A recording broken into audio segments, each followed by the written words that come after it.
The wireless crackled. A distress call. The Titanic.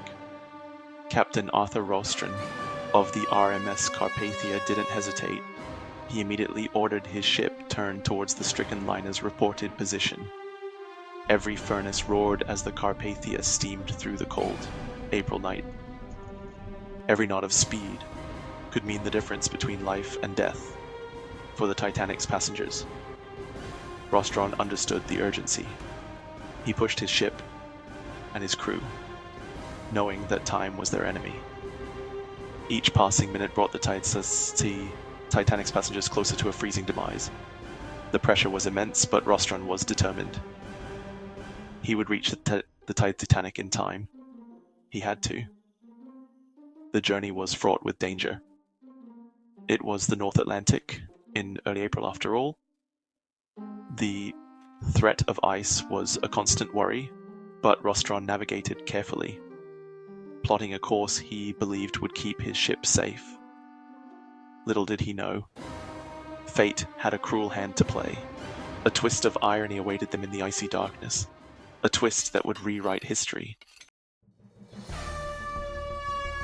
The pressure to reach the Titanic's location as quickly as possible gnawed at Rostron.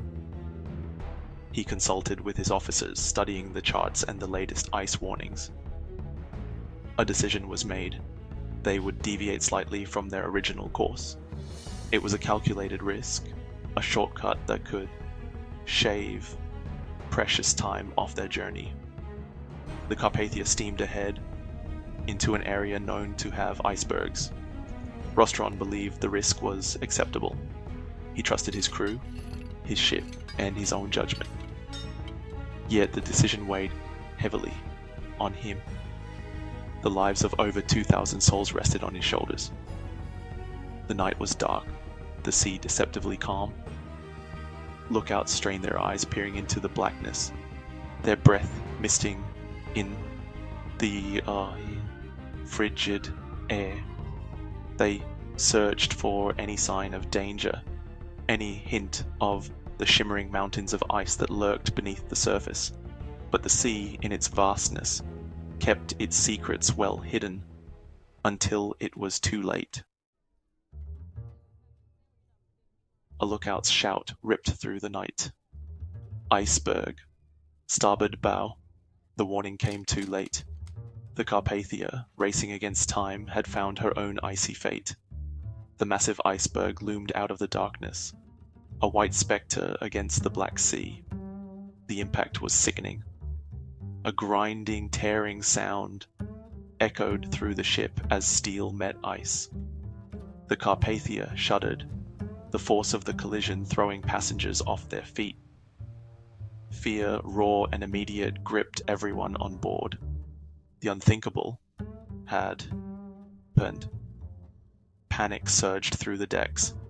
The ship listed sharply, the icy Atlantic water pouring in through the gaping wound in its side. Orders were shouted, but the escalating chaos made them difficult to hear. The Carpathia, the would-be saviour, was sinking, and there was no one to save her. News of the Carpathia's sinking spread through the Titanic's lifeboats like a virus. The initial disbelief quickly morphed into soul-crushing despair. They had clung to life, enduring the biting cold and the terror of the open sea, buoyed by the knowledge that rescue was coming. Now, that hope was extinguished. The Carpathia's lights, which had shone so brightly on the horizon, vanished. They were alone, adrift, surrounded by the vast, unforgiving ocean. The lifeboats, once beacons of hope, now felt like fragile coffins bobbing on the waves. Mothers clutched their children tighter, whispering reassurances they themselves no longer believed. Husbands held their wives, their faces etched with a grief too deep for words. The icy fingers of despair tightened their grip.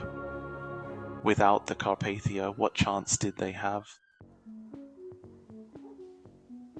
The Californian, shrouded in the darkness of the night, lay just a few miles away.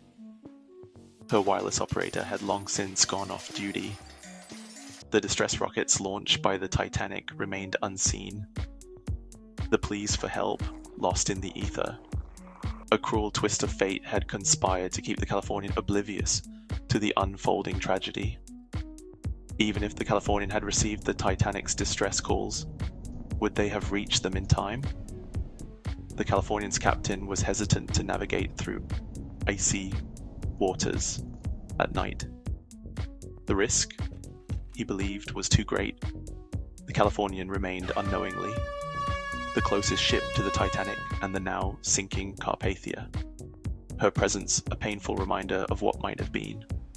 A missed opportunity for rescue.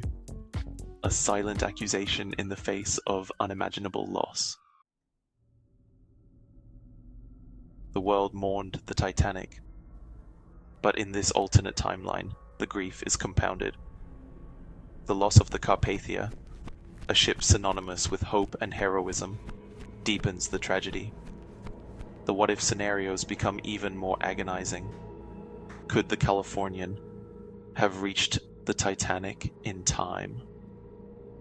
Could they have navigated the ice floes, found the lifeboats, and saved those who had already endured so much?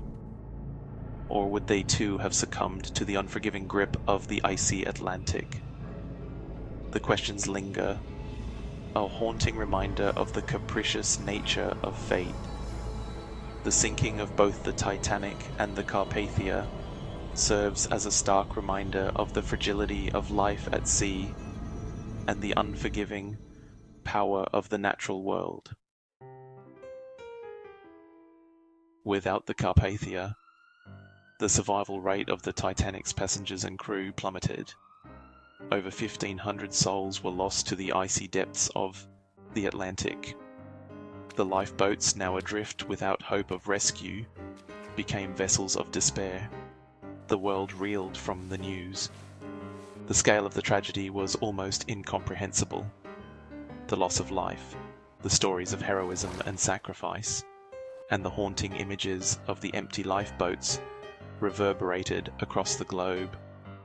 The sinking of the Titanic and the Carpathia sent shockwaves through society, forcing a reassessment of maritime safety regulations and the dangers of transatlantic travel.